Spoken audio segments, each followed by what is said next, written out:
Hey guys, Retired at 40. I want to show you my new project that I just got. It's a Dodge Promaster, and I've been looking for one of these for a while. An opportunity just happened to come up, so I bought it. I just want to point out for the record that I'm officially not cool anymore. Not that I ever had to worry about that in the first place.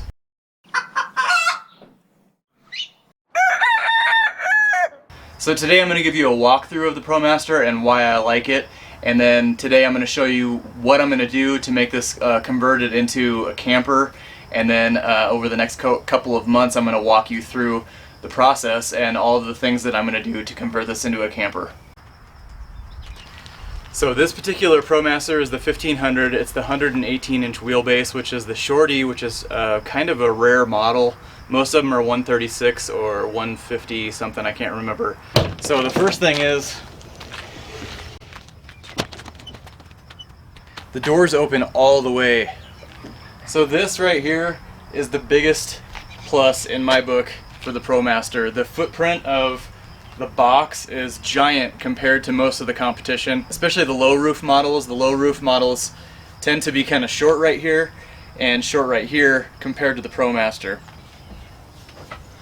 Look at all this room for activities in here. I also really like the low step-in height. And the other nice thing is it gives you a nice tall, even on the low roof models, yeah, I can almost stand up in here because the floor is dropped down below the driver and the passenger area. So I said earlier, this is the 118 wheelbase, which is kind of the shorty. You don't see a whole lot of the 118s, most of them are 136s. And that measurement is just from the center of each wheel. The reason why I like it is it keeps it compact so you can park it in a normal parking spot. It's a lot more maneuverable. The downside is you don't have quite as much box room to fill up with a bed and all that other goody stuff. So on the exterior I'm not really doing a whole lot. I think I'm going to add a frameless window on this side, and then I think I'm going to do a bunk window, which is just a small kind of oblong shaped window just so there's ventilation in the bed area. So since I brought up the bed area, I want to show you what I'm going to do for our sleeping situation, because there's 4 of us.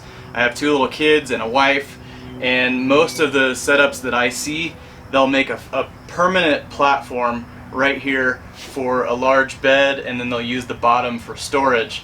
But I thought to myself, why not make that removable? Because I want this to be a daily driver also, and I also want to be able to use it for what it's intended for originally, which is being able to haul stuff.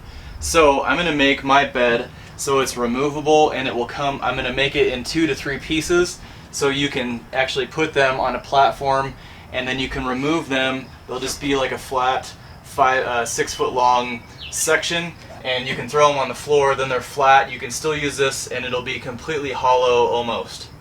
So this window, I'm actually going to leave that as metal. I am going to put another frameless window right here that has ventilation, because that is one big thing that we wanted, is plenty of ventilation, and right now there's 0.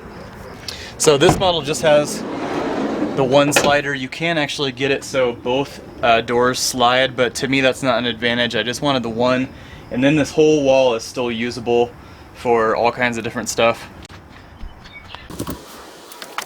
So the next part of the layout for me is pretty tricky, because we have to have seating for the kids also, which takes up a lot of room, but we also need a place for them to sleep. So I'm going to make some kind of bench seat, or maybe a couple captain's chairs that can be really easily removed, and then when we get set up where we're going to camp, we can remove them and the kids will have plenty of sleeping room, and their feet can actually go under our bed. So this panel right here is where I was talking about possibly putting a window. I'm not sure if I want to put a full-size window in here, because it would be nice to have storage up top here, because there's going to be kind of a lack of storage. And then here we'll have our kitchen, we'll have a sink, we'll have fresh water, gray water, and then I'm also going to do a solar system. So I'll have an inverter and a small battery bank, and then possibly a breaker box and everything that goes along with the solar. So one really cool thing about the Promaster is that all of the panels, just the raw sheet panels, they're all pre-cut for certain windows and skylights and things like that. And this one actually has a cutout for a sunroof if you wanted to put a sunroof in. I'm going to try and find something that has a fan in it, and that way it can pull heat out when it gets hot in here. And it will also be a screen so bugs can't get in. So just to kind of show you what I'm talking about, if you cut this sheet out of metal, this is all hollow in here. It's not structural to anything on the van. A seamless or a frameless window will fit in here absolutely perfect, and you can get them for about $170. And then all of these other windows are exactly the same. They'll do the same thing. All of the panels are easily removable once you take that black plastic off. So one of my favorite things about the Promaster is the cockpit area. The cockpit area is very empowering feeling. You sit up very high. The front windshield is really, really big, so you have a great view of the road. There's lots of storage up top here. Everything is nice and wide open. So because this area is so nice and wide open, it allows for a lot of extra accessories if you are trying to convert this into a camper. The first thing that we're going to do is put a swivel on both of these seats so they can actually face each other, and then we can put a table in the center here, and you can use it for eating, you can use it for preparation for food, or you could even set a computer here. So I'm going to do that with what you see in RVs or boats a lot, and it's these kind of tables. The base goes down, and then there's a pole right here that comes apart, and that way you can take it out if you want to. You put your pole in there, and then you would take whatever you want your table to be, you stick the base on there. So something like this. That's the rough version. So I haven't owned this Promaster for very long, but one of the most amazing things to me about it is that it gets pretty good gas mileage for what it is. My gas mileage on the highway is anywhere from 22 to 24 miles per gallon. It uses the V6 Pentastar engine, which is in quite a few of their products. My Jeep actually has the exact same engine in it, but my Jeep only gets about 16 or 17 miles per gallon. I'm not sure if this is standard equipment or not, but this one also has a backup camera, which is really nice if you're hauling bikes or if you're trying to back up to a trailer, or if you have any kind of accessories on the back end. It's nice to be able to see that back end because it's hard to see in a van normally.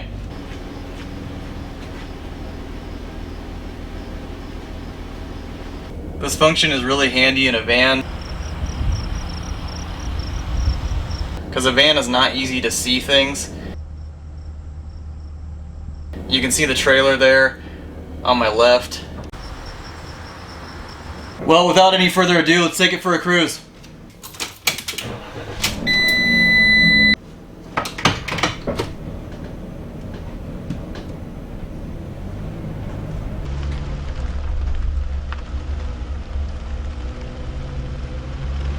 So one thing I love about this windshield is that it's giant. And you sit up really high, it almost feels like you're driving a semi or something. If you've ever driven an RV before, you kind of get that same feeling if you're driving a big Class A. But keep in mind, this is a vehicle that can fit into a regular parking spot. Alright, let's get it up to highway speed, and I want to show you one of the biggest disadvantages in my opinion. But this is a disadvantage with all cargo vans in general. It's just that there's no insulation because it's hollowed out. And when you get up to, I'm up at 50 miles an hour right now, you can see that the road noise is starting to get pretty loud. So that's going to be something that I really want to work on.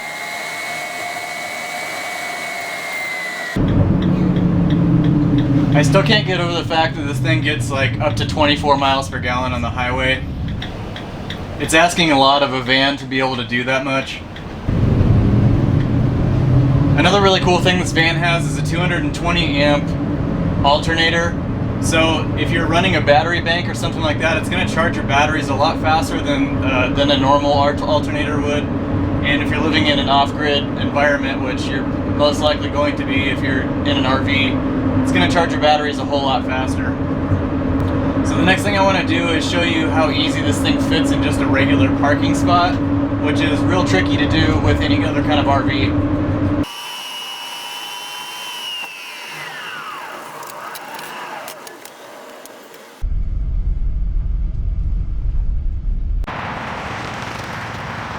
So the very last and very expensive option that we're considering is making this a pop top. kind of like this one. Now it'll definitely give us a lot of extra room, and it'll definitely give us a lot of different options, and it has a lot of bells and whistles that come with it, but it's about $13,000. So thanks for taking my tour. I hope you are able to join me over the next few months while I build this out. And as always, make sure that if you have any suggestions, if you've done this before, or even if you haven't and you've got a good suggestion, make sure you give me a comment below. I always like hearing from the community. Also, if you haven't already, give me a thumbs up. It really helps the YouTube algorithm get this to the people who actually want to see it. And take a moment to subscribe. And also click the bell to get notifications while you're there. That'll keep you up to date on future videos that come out when they're released. In the meantime, I'm going to get to work. This is Retired at 40. Remember to live life simple. We'll catch you next week.